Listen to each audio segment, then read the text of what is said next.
Now this is probably my favorite robot woman ever.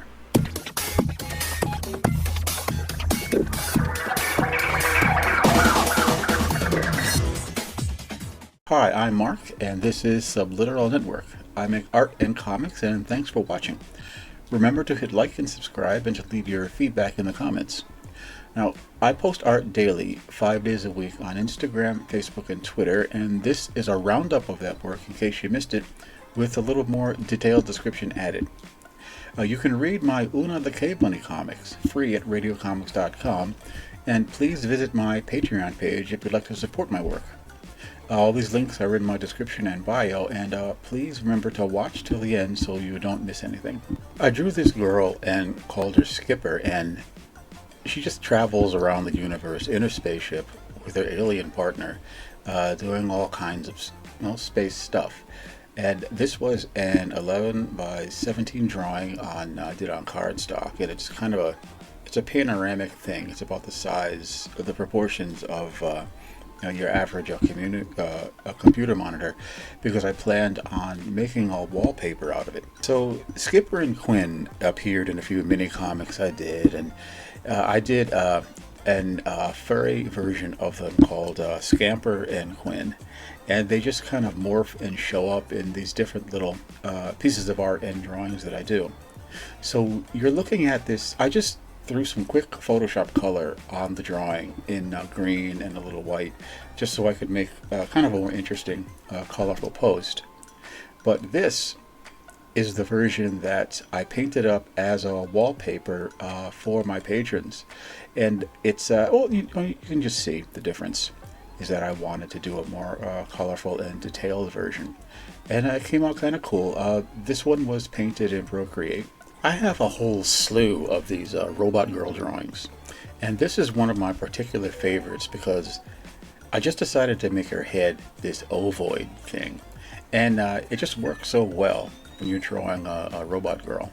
So I did it in Sharpies on a little piece of cardstock. I think it's 5.5 by 8.5 inches. But I stuck that oval thing, that watermelon shaped head, sideways, and I love that. I'm gonna do that again because it's just perfect. I stuck blue eyes, a pair of lips on it, and it just looks really cool. And she's not gonna get a nose because that's not gonna add anything. But I like the blonde mohawk up there. It has no function on a robot, but it looks extremely cool, and I love it. I gave her the crowbar, which is kind of cool. So I did the painting up in Sketchbook Pro, which has a lot of those brushes that I don't know. I could buy some brushes, but I don't know. I don't want to get involved. But I loved those brushes I could get in Sketchbook Pro. Those like spatter brushes back there were kind of cool. I really enjoyed using them. And what was also nice that I was able to kind of push myself and get some different colors going on the robot, herself. I didn't just make her look like steel and metal and stuff. She's got like enamels or like auto paints sort of thing on her. I like the color, I like the pose, I like the translation of anatomy into a mechanical look, and I have got to just draw and paint more robot girls. I had drawn a big space girl in Sharpies on some scrap paper, and I ended up really liking sort of the way she came out with the cropped hair, and she's got like this tremendously thick figure, and I stuck her in this white bodysuit. And in this particular angle, you can't tell whether she has clothes on or not. And I thought that was kind of neat. I did a few mini comics of her where she was just this maniacal space ranger going around killing like these evil space warlords.